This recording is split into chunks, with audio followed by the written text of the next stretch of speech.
সাংবাদিক ভাইয়েরা, আপনারা সবাই জানেন যে সাধারণ মানুষের হয়রানি বন্ধ ও নির্ভরযোগ্য সেবা নিশ্চিত করতে মাননীয় মহাপরিচালক র্যাব এবং অধিনায়ক র্যাব 15-এর নির্দেশনায় কক্সবাজারে নির্বিচারে অভিযান পরিচালনা করা হচ্ছে। আমরা সকাল থেকে কক্সবাজার শহরে দুটি গুরুত্বপূর্ণ জনসেবা কেন্দ্র, পাসপোর্ট অফিস এবং হাসপাতালে মোবাইল কোর্ট পরিচালনা করি। আমরা বিভিন্ন সময় বিভিন্ন অনুসন্ধানের ভিত্তিতে জানতে পারি যে দীর্ঘদিন ধরে দালাল চক্র সিন্ডিকেটের দৌরাত্মে এই জনসাধারণের যে সেবাগুলো সেগুলো ব্যাহত হচ্ছিল।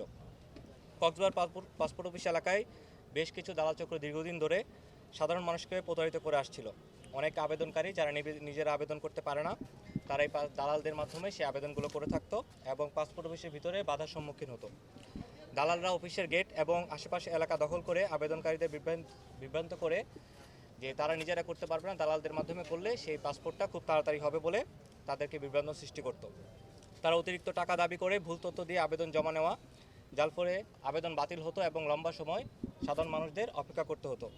অনেকে জানেন না যে অনলাইন আবেদন সম্পূর্ণ ফ্রি এবং নিজেদেরই এগুলো করা সম্ভব। এই অজ্ঞাতটাকে পুঁজি করে দালাল চক্ররা সাধারণ মানুষের এই সুযোগটাকে হাতিয়ে নিত এবং টাকাগুলো আত্মসাৎ করত।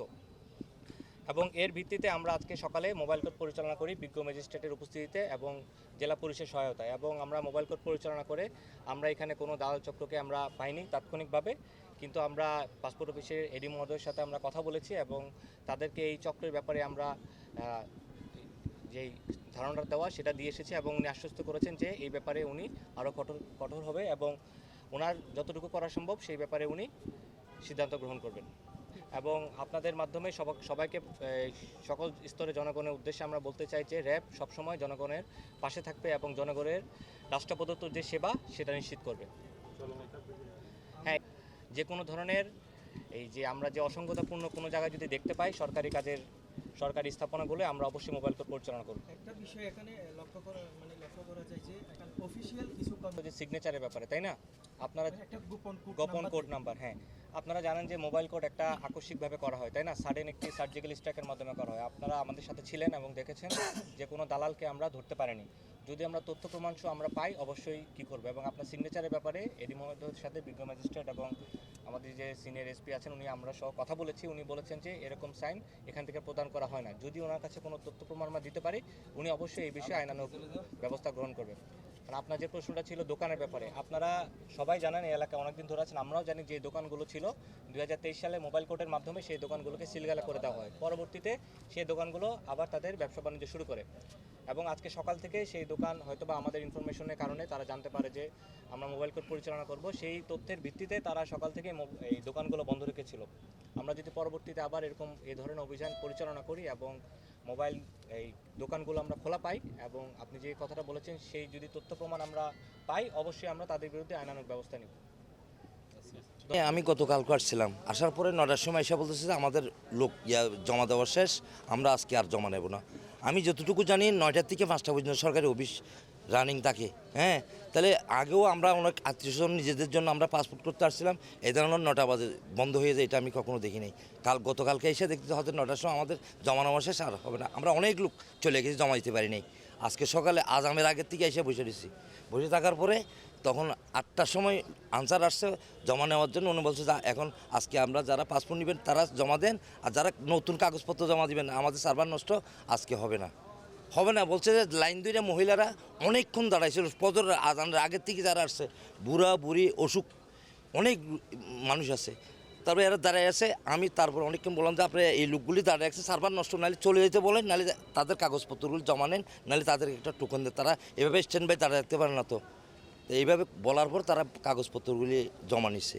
তো এখানে আসলে এই জানি না এত কষ্ট। আমরা এই যে প্রবাসীরা যারা পাসপোর্ট করতেছে এরা তো প্রবাসীরাই বেশিরভাগ, মানে এরা পাসপোর্ট করতেছে, এই দেশটারে জিয়ায় রাখছে, এই দেশটারে ছাঙ্গা রাখছে, এই দেশটারে আজকে এই পর্যায়ে রাখছে যে শুধু প্রবাসীরা আজকে এরাই পাসপোর্ট করতে এসে এখানে হয়রানি হচ্ছে, তাদের কোনো সেবা নেই, তাদের সাথে দুর্ব্যবহার করা হচ্ছে।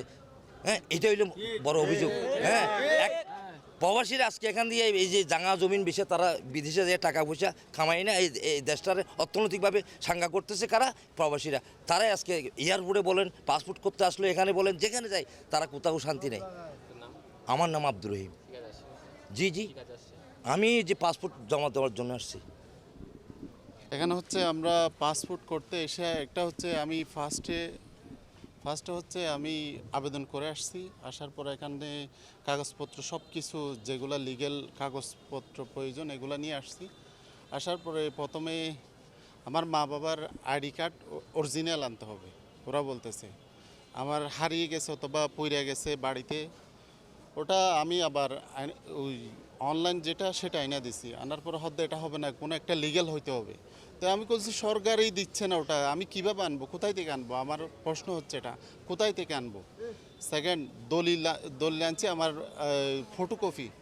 ওরা হচ্ছে কোনো একটা ইস্যু ধরবেই, দালালি কোড নাম্বার ওটা যদি না থাকে কোনো একটা ইস্যু ধরে ওই কাগজ রিজেক্ট করে দেয়, ওই ফাইল রিজেক্ট করে দেয়, কাগজের কর্নারের মধ্যে সিরা দেয়, দেয় কিনা বাইরা? অনেকেই এই ভুক্তভোগীর সম্মুখীন হয়েছে। তো হচ্ছে আমরা প্রবাসীরা যদি এত এই দেশটা সাঙ্গা রাখছে অর্থনৈতিকভাবে, আমরাই প্রবাসীরাই, এটা হচ্ছে আমরা প্রতিনিয়ত ভুক্তভোগী হচ্ছি এখানে এসে। এতটুকু আমার বক্তব্য।